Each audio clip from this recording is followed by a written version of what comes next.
Have you ever noticed how the moments you dread most, the pauses, the waiting, the silence after you've prayed, the unanswered questions, are the very moments that seem to shape you most deeply? It feels unbearable at times, like a door is closed, like heaven has gone quiet. And yet, hidden inside those pauses is a rhythm that belongs not to human time, but to eternity. The delays you despise are not absence, they are preparation. The universe has never been in a hurry, yet it has never been late. What seems to you like wasted time is often the very soil where strength, trust, and unseen answers are being formed. You look for results, but the universe looks for readiness. And when you reach the breaking point where you think nothing is happening, that is where eternity touches the present. That is where your faith is stretched into something unshakable. You live in time, counting minutes, days, and years, but the universe does not measure in your scales. It exists in eternity, and yet it enters your life through the present moment. That single moment, right now, is the place where the eternal touches the temporary, and it is in that sacred space where answers are born.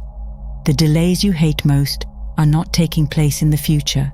They are unfolding right here, in the present moment you often overlook. When your attention drifts into anxiety about what is to come, you step out of alignment with what the universe is shaping right now. Fear of tomorrow makes the delay feel heavier than it truly is. Instead of resting in the moment where divine strength is available, you wrestle with possibilities that may never unfold. The present, where eternity is at work, becomes overshadowed by imaginations of loss and failure. You do not see that the pause itself is filled with unseen grace. Every delay is a reminder that the present is sacred ground. You may think nothing is happening, but in truth, everything is happening. The unseen roots of your future are spreading beneath the soil of today. A seed does not grow because you worry about tomorrow. It grows because it rests in the hidden processes of the present. The universe is not punishing you with delay.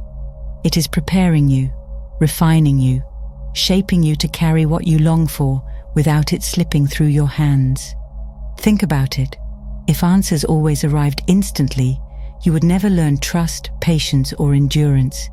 You would live shallow, always demanding but never deepening. The pause, as uncomfortable as it feels, stretches you into maturity. What you call delay is the universe calling you back to the moment where its presence is alive, asking you to surrender the rush and recognize the eternal hand at work. To live in the present during delay is to train your heart to see eternity woven into every second. The delays you hate most are not wasted. They are where the universe does its finest work. Answers are not formed in the noise of tomorrow or the regrets of yesterday. They are born in the quiet acceptance of now. The present moment, though ordinary to you, is the meeting place of time and eternity. And when you learn to remain there, delays no longer feel like punishment. They reveal themselves as the sacred rhythm by which the universe brings all things to life in their appointed season. When you wait, something inside you feels like it's dying. The stillness strips away your illusions of control, and the silence confronts your impatience. The self that craves instant gratification begins to fade, and in its place grows a deeper dependence on the universe. This is why delays feel so unbearable. They challenge the very part of you that wants to manage outcomes, set timelines, and hold all the power. You cannot serve two masters, control and trust, and so one must die for the other to live. Delays often resemble death because they force you to release what you cling to most, your own sense of timing. You bury expectations, watch dreams seem to wither, and feel as though the future you long for is slipping further from reach. Yet just as a seed must be buried in the dark before it bursts into life, your waiting is not a grave but a womb. What feels like loss is often the precise place where transformation begins. The universe works best in those unseen hours where hope seems buried, because it is preparing a resurrection far greater than what you first imagined. Consider the story of Lazarus. To those watching, the delay meant tragedy. They believed the universe had been too late, that the chance for healing had passed. Yet the delay was not neglect, it was intention. Had the answer arrived earlier, they would have seen healing, but because it came later, they witnessed resurrection. The pause transformed despair into a stage for greater glory. And so it is with you. The delays you despise may not be signs of abandonment, but preparation for something higher than your request. Every delay buries something within you: impatience, pride, fear, or the illusion that you can create miracles on your own. These small deaths are not meaningless. They are the breaking down of what cannot sustain your future. In their place, the universe plants endurance, humility, and unwavering faith. Though the process is painful, it ensures that when the answer finally comes, you are not the same fragile soul who began the journey. You have been prepared, strengthened, and refined to carry the blessing without it breaking you. Do not mistake silence for absence. When nothing seems to move, the deepest work is often unfolding beneath the surface. The delay that feels like death is where the universe performs its finest miracles. You think the waiting has cost you time, but in truth, it has preserved you. The delays you hate most are not endings, they are beginnings disguised as stillness. What you thought was loss is often the birthplace of life more abundant than you imagined. Delays are not empty corridors, they are classrooms. What feels like a pause in your story is in truth a season of training. The waiting itself becomes a teacher, shaping your spirit in ways that speed never could. In the delays you hate most, the universe is not ignoring you. It is preparing you. Answers withheld are often not about denial, but about readiness. Without the process of waiting, the very blessing you long for could arrive too soon and collapse under the weight of your unprepared hands. The waiting season builds unseen muscles: patience, endurance, faith, humility. These are not qualities developed in moments of instant gratification. They are forged in silence, in nights of unanswered prayer, in days where nothing seems to move. You may feel like nothing is happening, but in reality, the roots of strength are deepening beneath the soil of your life. The delay you resist is forming the very character that will sustain what you've asked for. The universe knows that without this training, the gift could destroy you instead of bless you.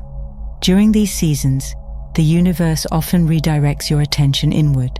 The delay becomes a mirror, forcing you to confront motives, desires, and hidden weaknesses. It asks you to examine whether you seek blessings for your own gain or to align with something greater. This refining work cannot be rushed, for depth takes time. Just as metal must pass through fire to be purified, your soul passes through waiting to emerge clear and strong.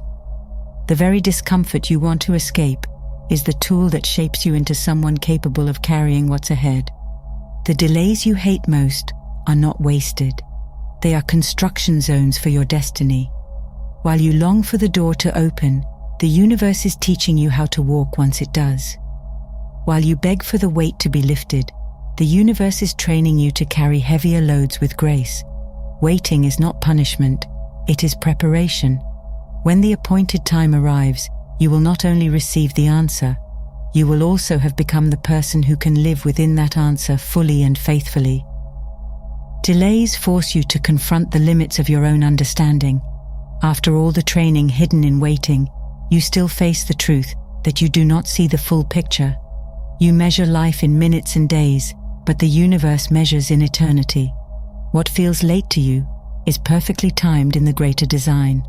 The delays you hate most are not evidence of neglect, but proof that your vision is too small to grasp what is unfolding. Trust requires letting go of the illusion that you know what is best. Anxiety wants to push you into forcing outcomes, into rushing ahead to help the universe complete what you think it has delayed. But rushing only builds fragile results. Doors that swing open before their hinges are set. Forced timing collapses under its own weight. Trust, on the other hand, anchors you in peace. It allows you to rest in the truth that the universe is moving with precision, even when you cannot see the movement. Can any one of you, by worrying, add a single hour to your life? Worry does not speed up the answer. It steals strength from today while leaving tomorrow untouched. In the waiting, your part is not to manipulate or control, but to surrender and remain faithful in the present. Trust says, even when the silence stretches long, even when the path makes no sense, I believe the universe is working for me. Such trust transforms waiting from torment into an altar of surrender. History is full of reminders that trying to control divine timing leads to regret. When human impatience tries to help the universe, the result is often division, confusion, or unnecessary pain. The delay was meant to protect, but the rush created disorder. Sometimes the no, or the not yet, is the highest form of love. Trusting beyond your understanding means receiving that love even when it doesn't match your desire.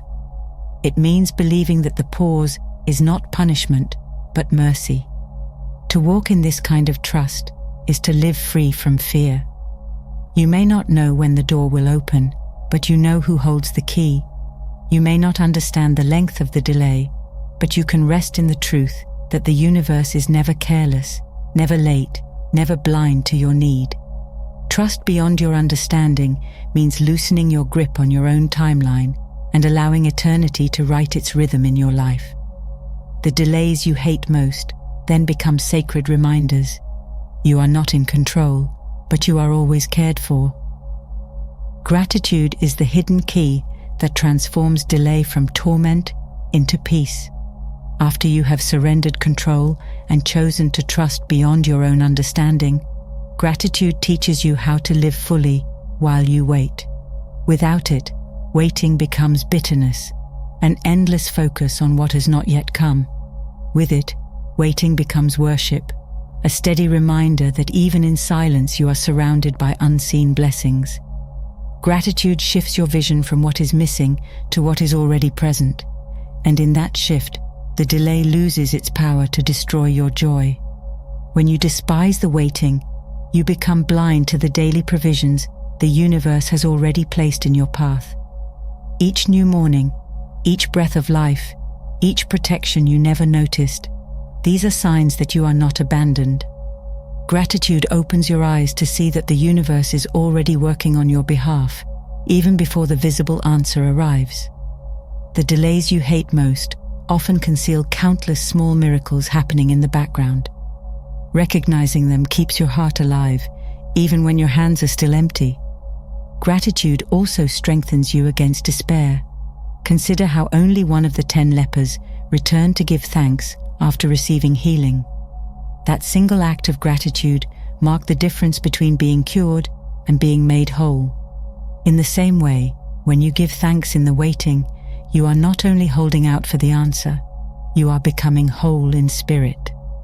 Gratitude teaches you that joy does not have to wait for resolution. It can exist in the middle of the process.